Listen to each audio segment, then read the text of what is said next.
నమస్తే. ఇక్కడ చూడండి. నమస్తే. బీహార్లో అల్లు అర్జున్ ఏ రేంజ్లో అభిమానాన్ని పొందుతున్నాడో మనం ఇక్కడ చూడవచ్చు. అక్కడ అమ్మాయిలు కూడా పెద్ద ఎత్తున ఒక్కసారి అల్లు అర్జున్ మీ దగ్గరికి వస్తాను, మీతో ఒక్క సెల్ఫీ దిగుతానంటూ అమ్మాయిలు ప్రాధాన్యత పడుతున్నటువంటి వీడియోలు ఇక్కడ మనం చూడవచ్చు.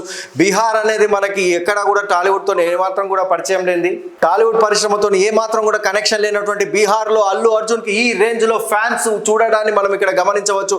ఈ అభిమానం చూస్తున్నట్టయితే ఈ రాత్రి కాదు, ఏ రోజు రాత్రి కూడా ఇక టాలీవుడ్లోని చాలా మంది హీరోలు, అటు కోలీవుడ్లోని చాలా మంది సూపర్ స్టార్లకు కూడా నిద్ర పట్టని రోజులు ముందు ఉంటాయనడానికి ఈ ఒక్క చిత్రం అయితే చూపవచ్చని మనం చెప్పవచ్చు. ముఖ్యంగా బాలీవుడ్లో ఉన్నటువంటి ఖాన్లు ఎవరైతే ఉన్నారో, సల్మాన్ ఖాన్, షారుఖ్ ఖాన్, అమీర్ ఖాన్, ఇలాంటి ఖాన్లందరికీ కూడా అల్లు అర్జున్ ఈ రోజు మాత్రం వాళ్ళందరినీ మించిపోయిన ఒక పాన్ ఇండియా రియల్ స్టార్గా, పాన్ ఇండియా రియల్ సూపర్ స్టార్గా అయితే అల్లు అర్జున్ నిలబడ్డాడని అయితే మనం చెప్పవచ్చు. ఎందుకంటే బీహార్ లాంటి రాష్ట్రం ఏదైతే ఒక డెన్సిటీ ఉన్నటువంటి, ఎక్కువగా టాలీవుడ్ పరిశ్రమ కన్నా చాలా దూరంగా ఉన్నటువంటి రాష్ట్రంలో అల్లు అర్జున్కి ఈ మాత్రం ఫ్యాన్ ఫాలోయింగ్, కేవలం ఒకే ఒక్క సినిమా ద్వారా వాళ్ళందరికీ పరిచయం అయ్యి ఈరోజు ఇంత రేంజ్లో ఒక అభిమానాన్ని మూటగట్టుకున్నాడంటే అది మామూలు విషయం అయితే కాదు. మరెవరికి కూడా ఇది భవిష్యత్తులో సాధ్యం అవుతుందా లేదా అనేది సందేహాస్పదమని చెప్పవచ్చు.